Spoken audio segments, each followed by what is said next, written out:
Hi, bonjour, Anine. My name is Deidre Dewar. I'm from Lac Seul Treaty 3 territory. I find myself in Treaty 1 territory here in Winnipeg, Manitoba. So it's really great to be here. I have some of my colleagues with me today. Ashley, I will hand it over to you. Bonjour, Anine. My name is Ashley Richard, and I'm the Associate Director for WEKH Indigenous, which is located on Treaty 1 territory. Thanks. Okay, Tansi everyone. My name is Shannon Pestun. I'm originally from the homeland of the Métis Nation, Treaty 1, but do call Treaty 7 home now in Calgary, and I'm a proud member of the Métis Nation Region 3. And for the Women Entrepreneurship Knowledge Hub, I do a lot of work around business, access to finance, and changing some of the narrative around what the finance sector looks like for Indigenous women entrepreneurs. Amazing. Thank you. Hey everyone, my name is Kara Thorvaldson. I'm one of the program managers with the Diversity Institute, co-leading the Alberta Women Entrepreneurship Knowledge Hub strategy. I am an Indigenous woman originally from Treaty 1 territory with family roots in Saugeen First Nation and the Red River Métis. However, I live as a guest on the lands of Treaty 7 territory here in Calgary, Alberta now, and I've worked with the Women Entrepreneurship Knowledge Hub for 4 years, where I previously worked on the Indigenous program housed out of the University of Manitoba. Awesome. Thanks for sharing that. So it's really great to have all of you ladies here today. So I'm just going to start off with some questions. So Ashley, what do you think, what does meaningful allyship mean in business? Like how does that, and anybody can jump in if they want. This is very impromptu conversational, so we can just kind of talk about it. How do you feel like allyship is important as well in business? Mm-hmm. Well, one of the major findings from the report that we released in 2021, the Mikwam Makwa report, was really taking this relational versus a transactional approach. And when you come from a relational perspective, then that's really builds the foundation for strong relationships. Like with WEKH, especially WEKH Indigenous, we spent more than 4 years creating this really strong network of Indigenous women entrepreneurs, support organizations, both Indigenous and non-Indigenous, who really believe in the movement and really want to build inclusive innovation ecosystems for Indigenous women entrepreneurs. So just by starting there and building a strong relationship is where meaningful allyship in business comes from. Awesome. And an inclusive innovation ecosystem, what does that look like in terms of business and reconciliation? I think there's kind of two ways of looking at it. On one part, it's decolonization, looking at the systems and structures that are in place and figuring out ways we can decolonize those to have more inclusive practices for Indigenous women and Indigenous entrepreneurs. And then there's also this other piece of indigenization, where organizations can really center the voices of Indigenous ways of knowing and being. Of course. How does that how has it like turned out for organizations that you've worked with? Have you noticed progress? Has there been a lot of pushbacks at all? Can you tell me more about the positives and the negatives that have to do with allyship? Yeah, I definitely think that there are organizations who haven't really followed the right path because they do come at it with that transactional mentality. Like, okay, an example would be I'm going to hire, this Indigenous program manager, an Indigenous employee to figure out all the Indigenous things that our organization needs to do.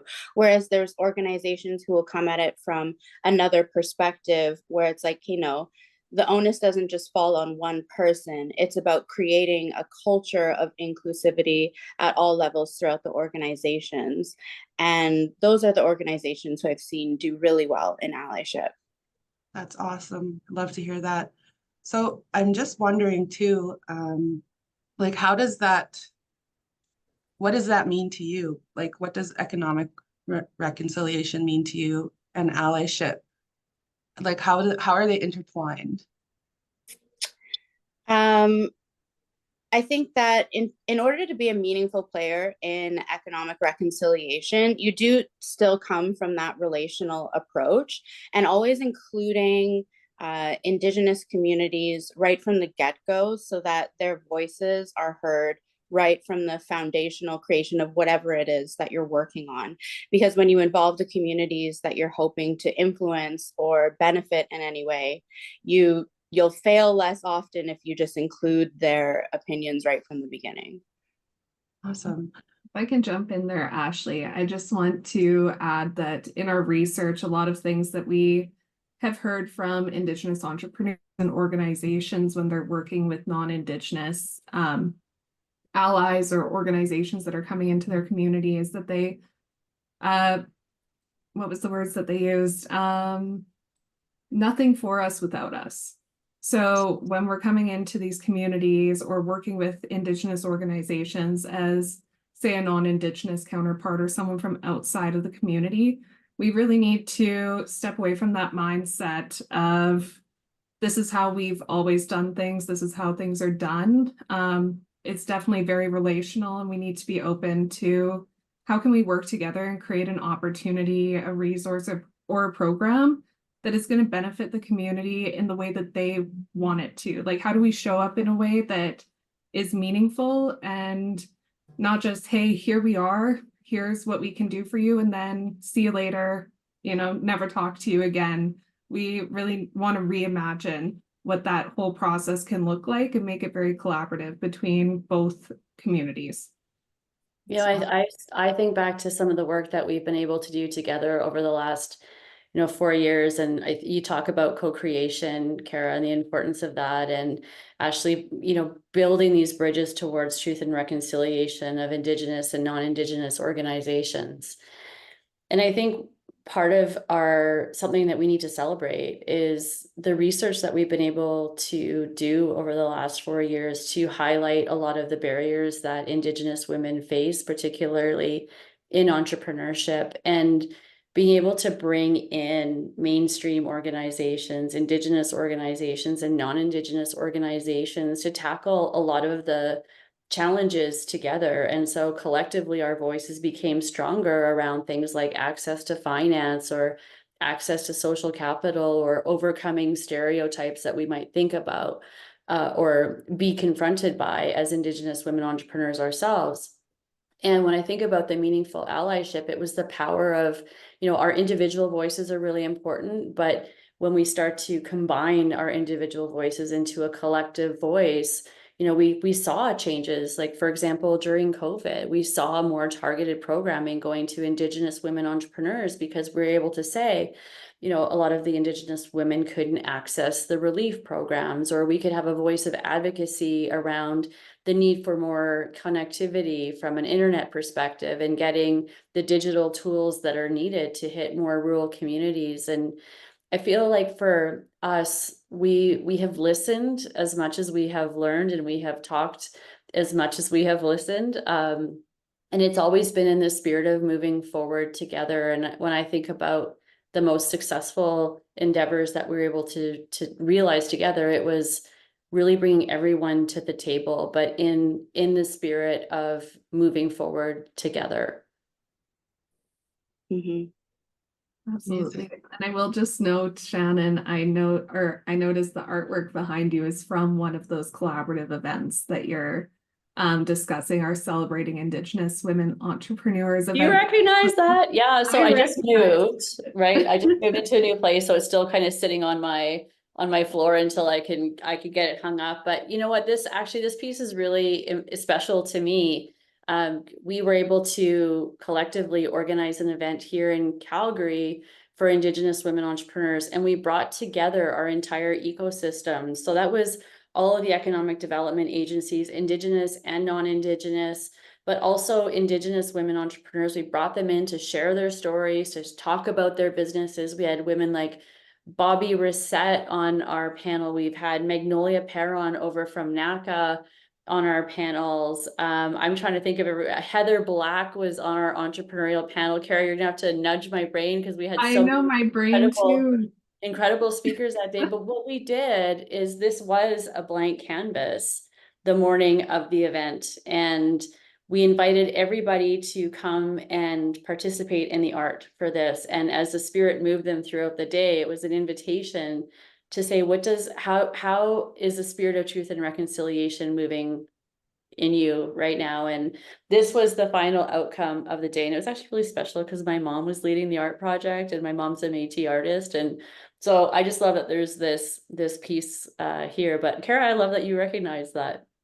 Yeah, well, it's a great visual representation. So I just had to point it out for anyone that's watching that.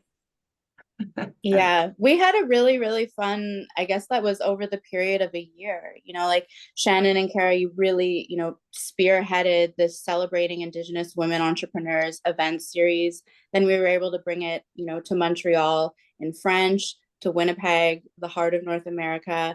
And then, on top of celebrating Indigenous women entrepreneurs, there was also this other strategic piece where we were bringing those organizations who are really influencing Indigenous entrepreneurship and innovation together at the Spirit Reclamation Gathering to figure out, what are the ways that we can actually make changes, and what can we do, to continue to have these spaces where we can have events like celebrating Indigenous women entrepreneurs. Ash, I'd love for you to talk about the Spirit Reclamation Gathering, because I was just at the Canadian Council for Now Indigenous Business event over the past week. And actually, I got to see you there, which was amazing. But I realized how my network has changed over the past few years. And so many of the people that were at that event were at our Spirit Reclamation Gathering. And, I'd love to have you share where the journey for that started, because it seemed to really bring our ecosystem together. A strong matriarch, strong anti-energy Yes. in the room. But I think for all of us, we laughed, we cried, we danced, we sang. Like there was all the feels in this. But again, just even the word spirit reclamation, where did that come from for you?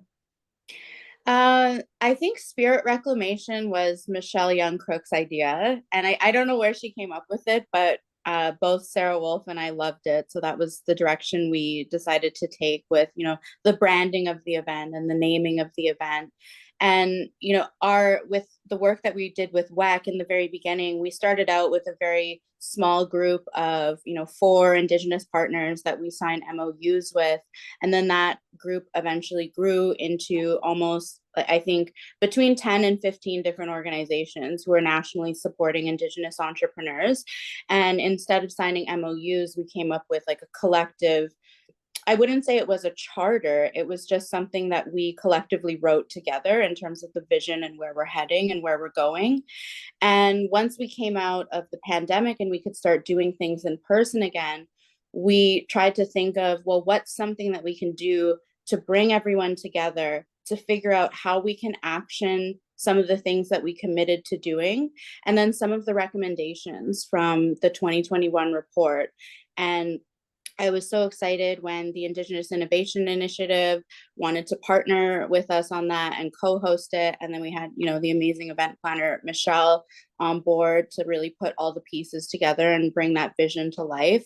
And it was really beautiful. I think the hardest part was determining, it was such a limited amount of people, like it was only 50, because we wanted to keep it really small so we could, still keep the element of a strategic planning session versus like we weren't planning a conference. So there's so many amazing people who could have been there, and I just hope that Spirit Reclamation Gathering, or SRG, continues in some shape or form somewhere down the line. It doesn't need to be called SRG, and it doesn't need to be co-hosted by WEKH or I3, but I think that work needs to continue. I think so too. Can I talk about the Yukon event? Because Kara's spearheading another event, and you ask about allyship and partnerships. And Kara, by the time this airs, we'll probably have had the event.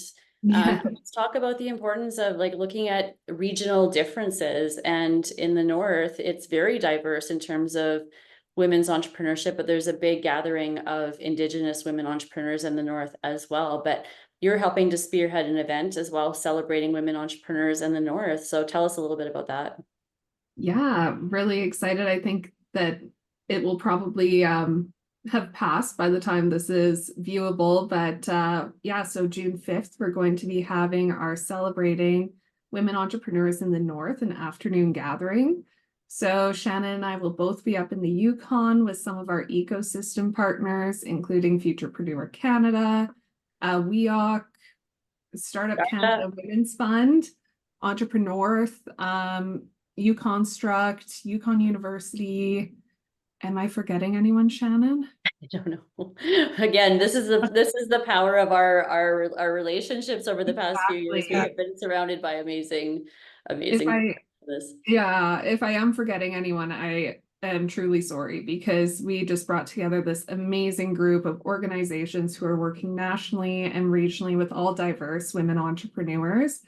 And our goal is to, do some networking, create connections, and also share learnings between diverse entrepreneurs. And we have an amazing panel that's going to be joining us with some Indigenous entrepreneurs, some non-Indigenous allies who are also going to be speaking about how they're building in truth and reconciliation into the core of their business. So it's a wonderful opportunity, I think, for our partners as well as us to get up into the North and connect face to face with some of these entrepreneurs and ecosystem organizations who frankly do face some additional barriers that we don't experience here in urban centers such as Calgary and Winnipeg. So what a great opportunity it is to be in person and have this celebration and gathering together.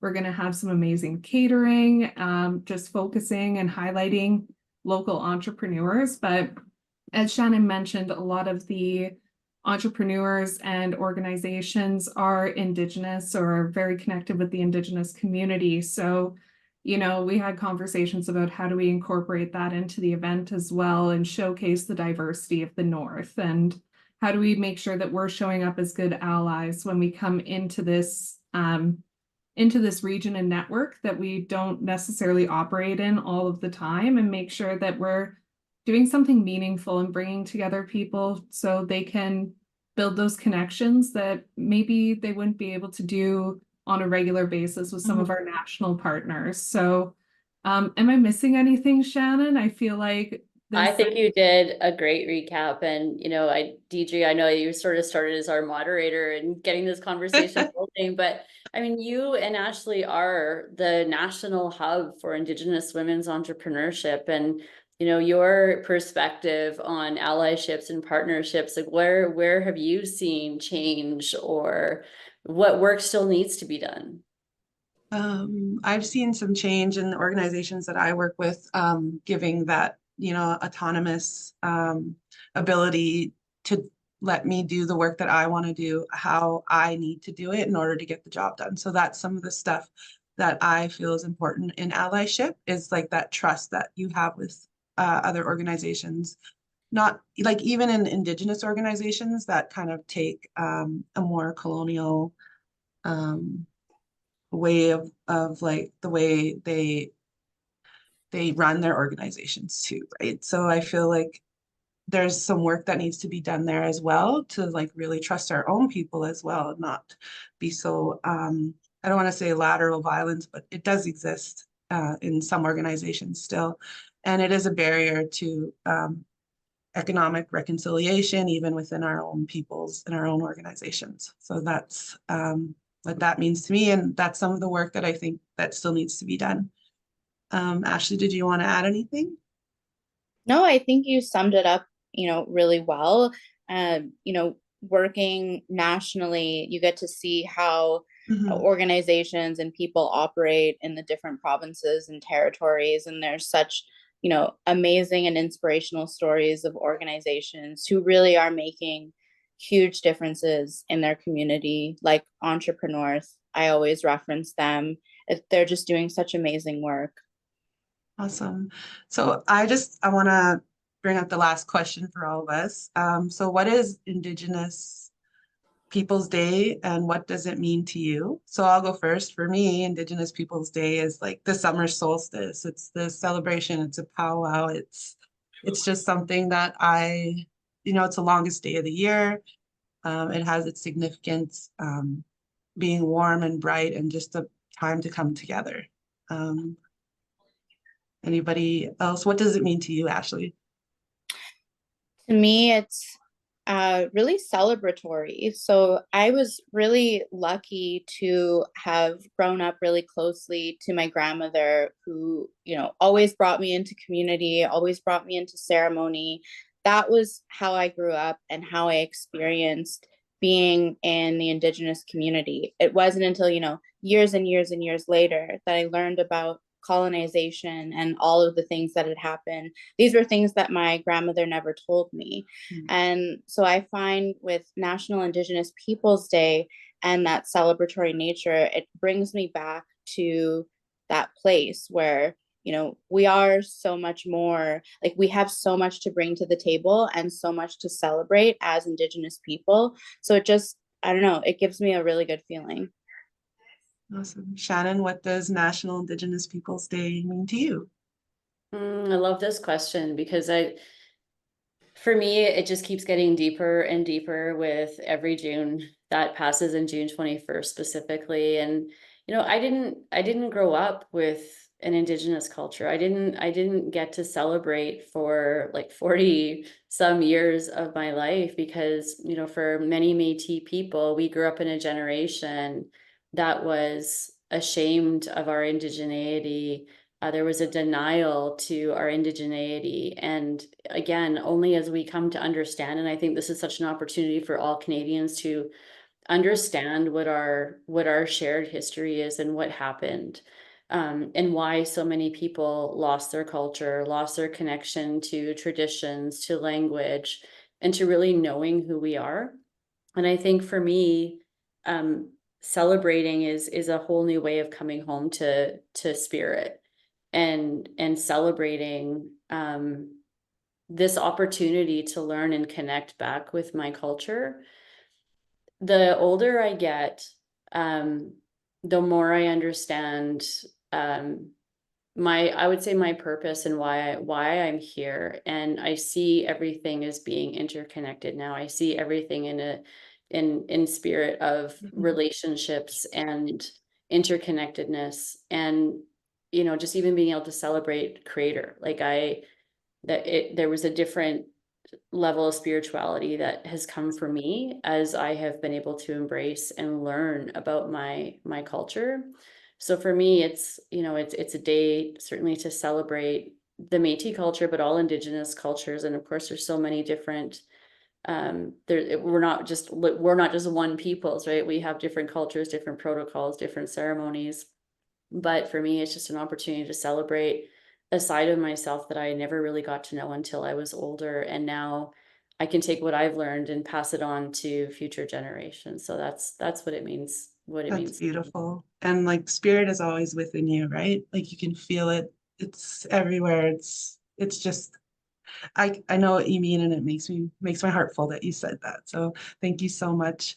Kara, what does National Indigenous Peoples Day mean to you? Yeah, wow, Shannon, that was a great answer. Yeah, it was beautiful. You took my breath away, but very similar to Shannon, I grew up outside of my Indigenous culture.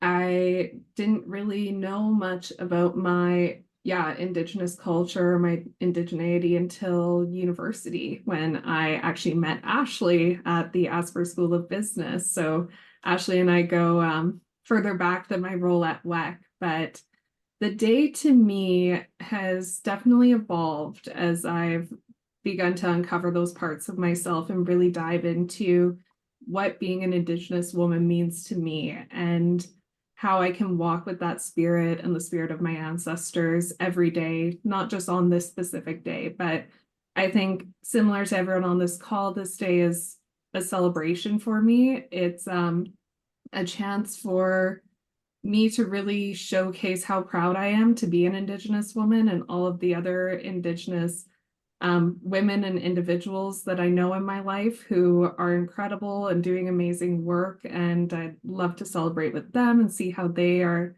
celebrating and then, taking hold of the day. And, aside from celebrating and all of the good things that come with that day, I think that it's also a learning opportunity, not just for us, but for our non-Indigenous counterparts. And A little bit of a call to action. I mean, I think that learning needs to be happening every day of the year.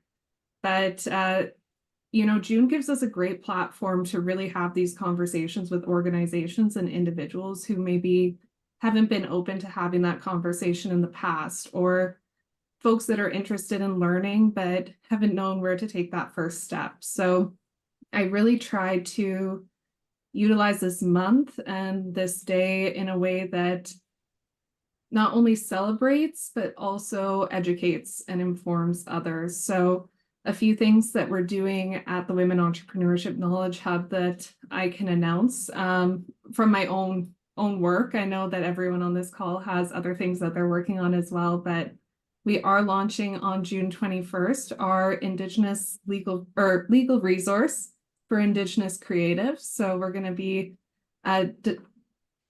we developed and we're going to be launching that resource, which has a ton of great information for Indigenous artisans, creatives in different industries, including music, film, media arts. So really providing a resource and learning opportunity for those individuals that are navigating the entrepreneurial ecosystem as a creative or an artist. And then also we're working with Innovate Calgary to host an Indigenous tech and innovation showcase. So going to be bringing together some amazing Indigenous entrepreneurs and innovators to showcase the incredible work that they've been doing in the community, and also bringing together allies and non-Indigenous organizations so they can see how amazing the innovation in tech is in our communities and what's happening in the Indigenous tech space. So those are just a few things, but yeah, like Shannon said, I think the day evolves for me every single year, but I'd say celebration and education are the two words that I would use to describe it. So beautiful. I agree with everything you said about evolving. I feel like it changes every year of the events that happen. So I just want to thank all of you for taking the time today to talk with me about economic reconciliation, meaningful allyship, and what Indigenous Day means to you. And it sounds like you're all doing amazing work with WEKH. And yeah, I just want to thank you again. So Miigwech, Marse, Ekose. I hope you all have a wonderful day, and thanks for coming in. Thank you. Great to see you all. You too. Miigwech, everyone. Miigwech.